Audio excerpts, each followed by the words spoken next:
জাতীয় শিক্ষাক্রম ও পাঠ্যপুস্তক বোর্ডের চেয়ারম্যানের পদ থেকে পদত্যাগ করেছেন অধ্যাপক ডক্টর ফরহাদুল ইসলাম।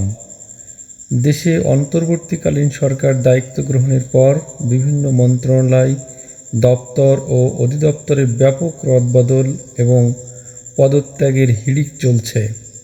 তারই ধারাবাহিকতায় এনসিটিবি চেয়ারম্যানও পদ থেকে সরে দাঁড়ালেন।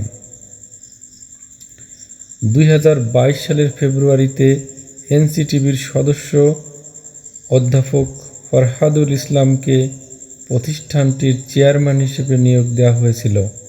চলতি বছরের 23 মে তার মেয়াদ শেষ হয়।